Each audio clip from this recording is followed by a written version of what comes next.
Good evening, everyone. Thank you for this opportunity by NIRT, ICMR, for giving a chance for presenting the socioeconomic challenges of patients with DRTB. Uh, I am Dr. Aparna Iyer. I am the project medical referent of the Mumbai DRTB HIV project. And I've been working with MSF since 5 years. And we have been contributing with having an independent clinic and also collaboration with the National TB program here in Mumbai for targeting the treatment and management of DRTB patients. So as you all know already that Mumbai is one of the high burden cities with high burden of MDR TB with fluoroquinolone resistance and other advanced TB resistant profiles. And within Mumbai, we are located in M East Ward, which is one of the high burden wards, which has 8 lakh inhabitants and 72.5% living in slums. And as I mentioned, it is the highest burden DRTB ward in Mumbai, with more number of XDR and pre-XDR patients.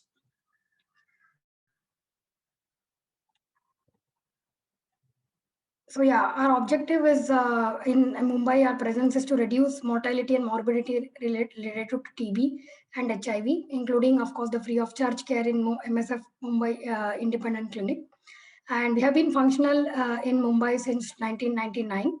And we have been collaborating with the National TB program. Initially, we were for DSTB, and then we shifted towards HIV.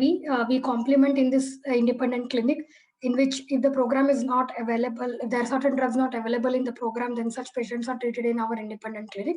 And that's how we complement. And as soon as the system is capable, then we transfer the patients out back to the system for proper care. Then in 2016 here, we started the collaboration with the National TB program, and we have a container OPD established in the Shatabdi Hospital in Govandi area of Mumbai, wherein we follow up patients' treatment, diagnostics, as well as care in the form of patient support and certain outreach decentralized activities till date.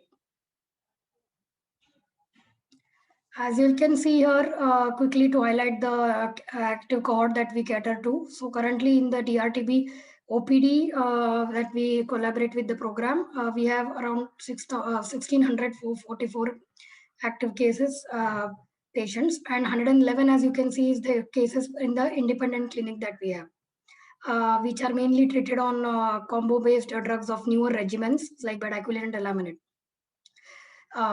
Then patients on bedaquiline-based regimens in the M East ward currently are 720 on ambulatory care. The patients on delamanid-based treatment regimen on ambulatory care are 51. And the total initiations till date, ever since bedaquiline decentralized form was initiated in 2018, we have been able to treat around 928 patients on delamanid-based regimen. And we have patients who have unfortunately landed up into advanced resistance profile.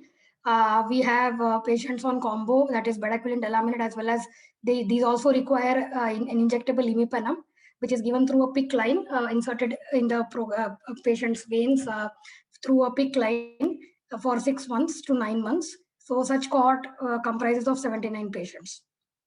And as mentioned, we have also been able to initiate patients on all oral regimen, of course, through the program initiative. 26 patients have been initiated since Feb 2020. So somewhere here, even in the COVID times, it has been added that patients were not even able to access injectables in the private providers. So this also added to initiate the patients more on all oral regimen. Just to quickly sum up the epidemiological profile of the patients enrolled. So in the project that we have in collaboration with the program, you can see more or less, and in the independent clinic, the proportion of patients who are less than 18 years are around 20%, 20 to 21%, and more than 18 years adults comprise of 79 to 81%. Then females are more than males, and the occupations mostly they are belonging to unorganized sector. Socioeconomic strata, they belong to the lower and lower middle income category. Ration card, most of them have yellow and orange ration card, and bank accounts. Many have their own, but some are dependent on their family members' account. I would like to share a case story of a patient who had certain challenges during the initial treatment. So this is a case of a patient called Hanif, who is 25-year-old male living in Eastward slum area with his 2 children, wife and mother. His father sadly expired because of some chronic obstructive pulmonary disease during the treatment. After having treatment, are you all able to see? Hello? Okay. We are able hello? to see. Yeah. Yes, we are able to see. Continue. Yeah. After having failed treatment for the 4th time, he was having treatment he had taken since almost 3-4 years, and then he was referred to MSF Independent Clinic in 2015. He was diagnosed with XDR TB that time, and he was initiated on bedaquiline and delamanid based treatment regimen. So some of his words were that he was the only earning member of the family. I used to work in a shoe shop and lost my job 2 years ago when I was diagnosed with TB. My friends and relatives helped me, and my wife is doing some jerry work nowadays to feed us all. And in addition, his mother also was doing work as a housemaid. So that's how somehow they were able to manage some income to the family. Then here he mentions that he had to isolate himself, sit in a corner of home, away from children, and not met friends and family, and participated in social functions for more than 2 years. So TB has changed his entire life. Then the drugs, some of them were not available in public sector, like for example, side effects for medications, treatment for the treatment. Then he had to purchase them from private chemists, and due to which sometimes he ended up paying huge sum to get the drugs, which offered side effects to him. And then, of course, he feels happy to coming to the clinic, and with oral drugs, luckily we were able to treat him, and he started feeling better. Okay. So then he says that he's now cured and he can live a normal life like every other citizen. I can. I'm sorry. I think there is some disturbance. I can play with the children, socialize with friends. Looking forward to start my own shoe shop one day. So he's much happier now, thankfully. So the socioeconomic challenges are already highlighted by the previous speakers. So I would not take much time for this. Just wanted to highlight one small experience here with related to the migrant population that we also cater to. So one sad case was that a patient with XDR TB had to, because of he ran out of his money and he was staying in a rented house. In between the treatment, and also he had side effects like treatment of linezolid, peripheral neuropathy, burning sensations. He was not able to stand, he was not able to work properly also, because of which unfortunately he had to return back to his native, though he knew that the access to treatment was a bit challenging there. But yeah, unfortunately we couldn't provide any solutions to them at that time. I also would like to mention that we have some destitute TB patients as well. So we have seen that unfortunately here in Mumbai currently we do not have any homes for destitute TB patients. Like homes are there for HIV patients. So this is also a challenge wherein patients often get abandoned at the hospitals and then they become a long-term staying places for them. Some challenges were accentuated due to the COVID pandemic, as you all know already. So as we can see, the crisis happened for the migrants, especially who had to move, and because of which some people were not able to contact them as well. Some of our teams did manage to transfer out the patients smoothly to another TB center in another district and state. But many people were not able to be accessed because they were not their mobile numbers were not accessible. So this is a challenge that we faced with some patients in our cohort as well. Then, of course, the routine home visits, the routine monitoring, contact tracing that we were doing with the outreach workers were interrupted. Nevertheless, we tried to continue it through telephonic calling and video calling, but this was certain things which got interrupted. There were culture delays because of the restricted mobilizations for the laboratory transport people, but still the services were continued.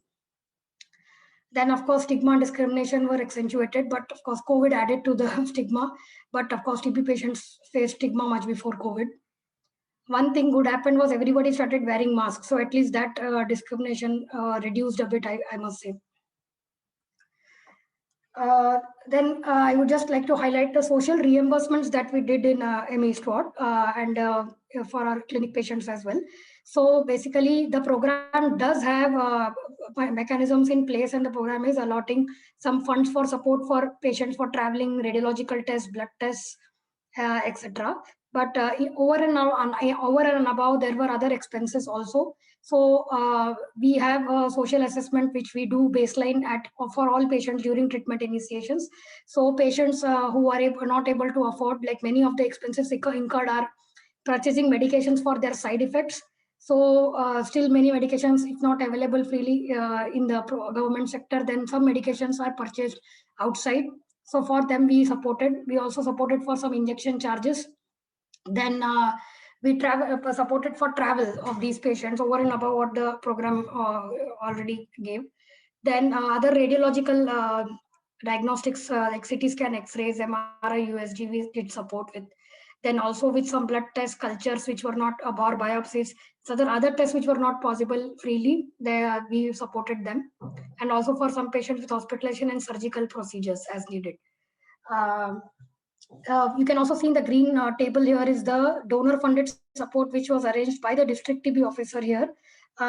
So this is for some particular donor was identified, and he is still supporting with certain other tests as well, because of which the high burden of TB we are able to cover with these supports for additional costs that the patients face. If not covered by us, then these are the out-of-pocket expenditure, and many patients also end up keeping their possessions in loan or rent and losing many of their properties as well. I would like to highlight a unique challenge that we face currently, especially in our clinic, is that by the time the patients end up in our clinic, many of the patients, they also are already with extensive resistant profiles, and also they have extensive damage to the lungs. And because of which somewhere they are unfortunately landing up into something what we call as palliative care, in which if the patients are not able to convert their culture, even in spite of effective treatment, or they have extremely damaged lung, because of which their overall recovery is not possible somewhere, and they need oxygen support, long-term oxygen support, inhalers, and repeated admissions in the hospitals and ICU conditions. So, and also some infection control measures at the house. So for this, we do support the patients. And this is something which I would like to bring to the notice of all, that there are some patients who are landing up in such conditions where TB, unfortunately, though being fortunately, it is a disease which can be prevented and treated. But sadly, some patients do land up in such stages because of extensive lung damage and also late presentations. And ineffective treatment regimens sometimes, and which could be because of the ineffective treatment regimen design or extensive resistance pattern and the lack of adherence as well. All these lead to these challenges wherein here the patients have pain, and then they don't have easy access to opioids, long-term oxygen therapy.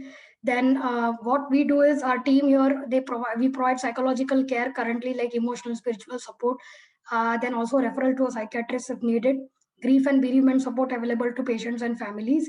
Health education is given for infection control, provision of N95 masks to the relatives, and also some ventilation support like provision of fans if needed.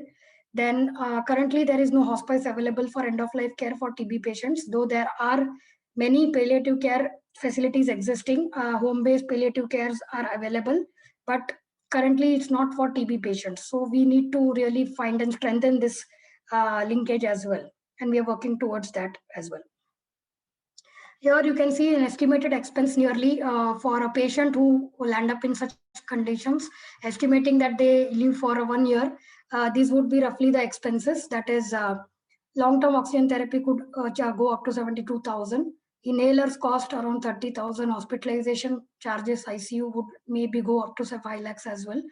And infection control measures, if we do, it's around 6,000. So a yearly expenditure of 6 lakhs would occur in such cases.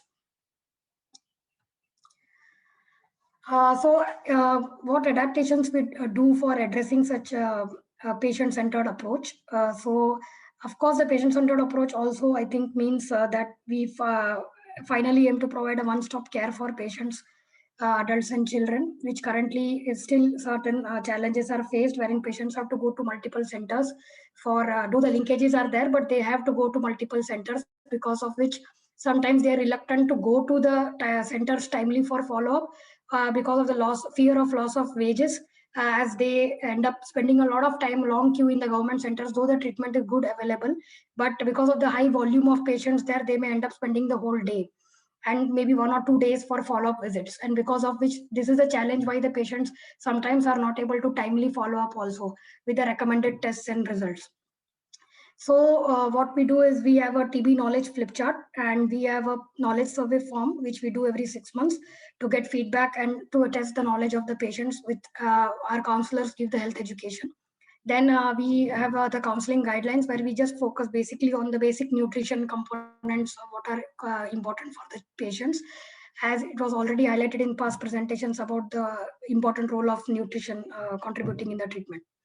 Then we have a screening tool for mental health, wherein we have a patient health questionnaire, PHQ-9, and we also have a audit test tool, because of which through which we can identify if, at the earliest, if patient has any psychological issues, and we can refer the patients at the earliest to psychiatrists, so that we can also modify our treatment accordingly. We can avoid giving those drugs which could accentuate the psychiatric problems.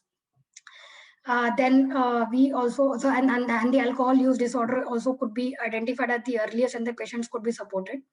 We have support group meetings where patients and caregivers are addressed, convened by a counselor. Then, as I mentioned before, we have a baseline social assessment and follow-up assessments done. We also have recently developed a counseling tool for pediatrics to discuss certain specific topics to pediatrics, how to empower them in the patient in their treatment care, and also to address the caregivers, as sometimes the caregivers end up getting fatigued and stressed out also. So it's very important to address the caregivers for their support. And we have a patient-friendly, pediatric-friendly service, in which OPD is modified and dedicated to as a pediatric-friendly center, in which when a patient comes, pediatric cartoon characters are displayed, and so that the face can look more friendly to the child can select which consultation room the child wants to go. Some creative activities are done with the child, so that the child feels much more better, and the treatment experience is better. Then for some illiterate patients, we have evening, night, and day-based stickers for the ease for the medication identification and adherence, that which medications to be taken when. During the COVID times, we did adapt our services according to the infection control protocols, and we had a screening for COVID and referral to the centers done.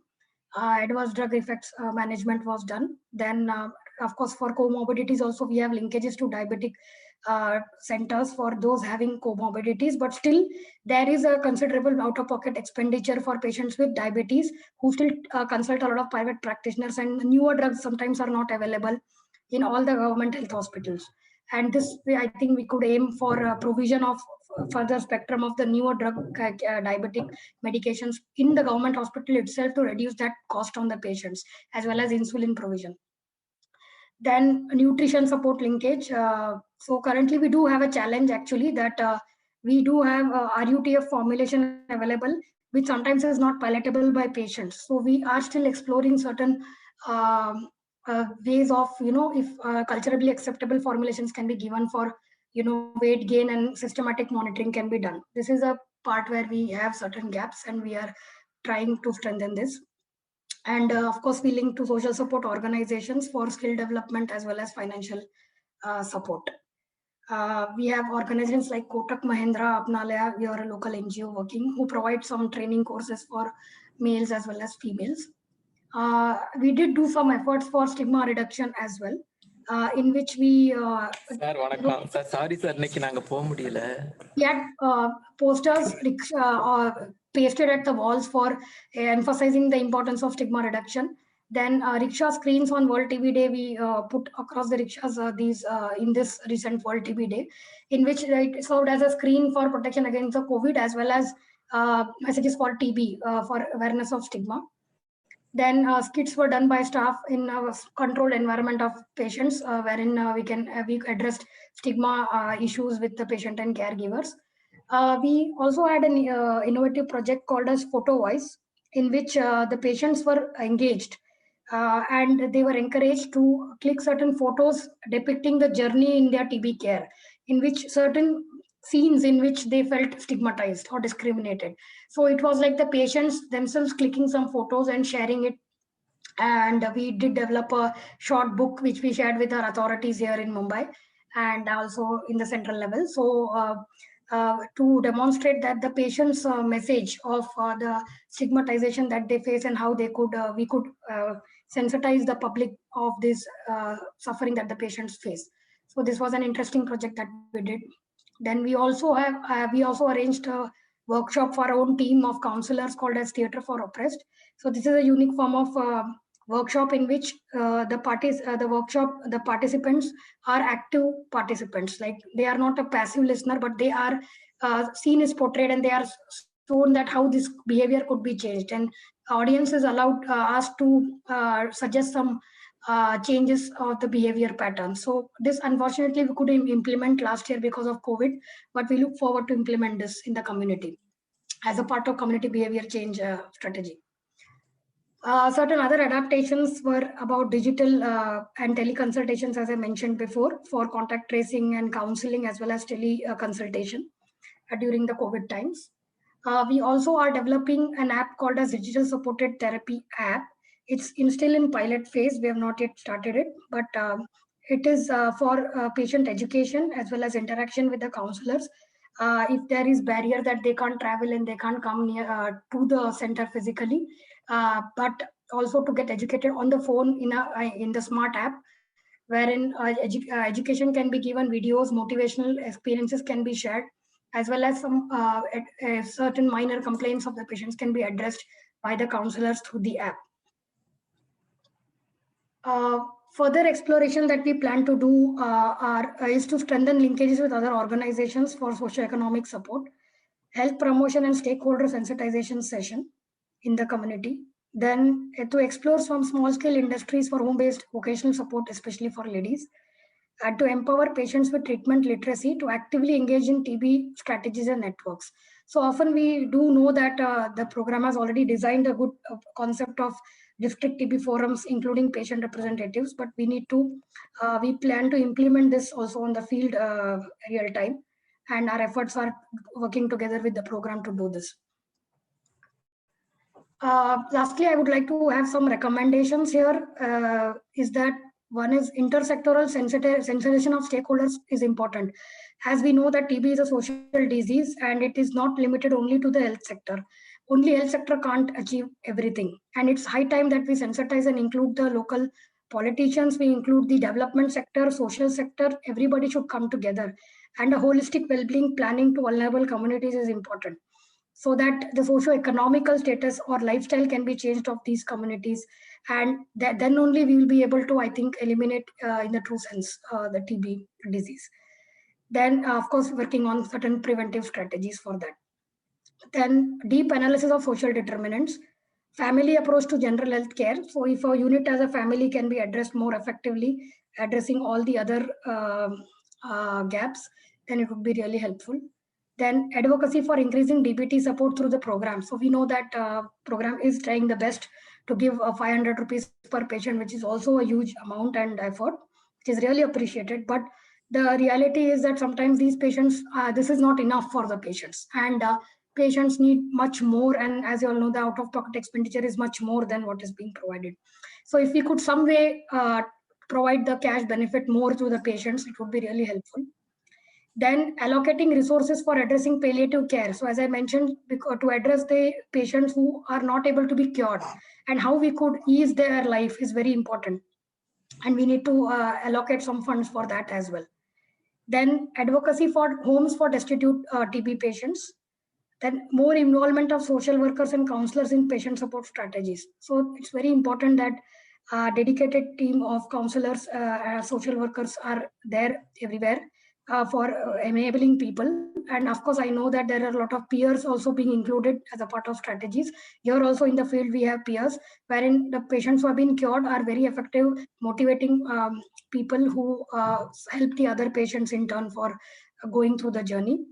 Then I also would recommend dedicated strategies for stigma reduction and behavior change. So yeah, it's a time that we all come together at our levels and collaborate with many other organizations working as much as possible to, on a mission mode, how to address these major factors which have been enlightened by other presenters also here, and which would really help us to address TB in a holistic manner. So thank you so much, everyone. We acknowledge the support for National TB program. Our support of National TB program, community health workers, healthcare providers, our patients and families for all the support and what we could do. Thanking you all.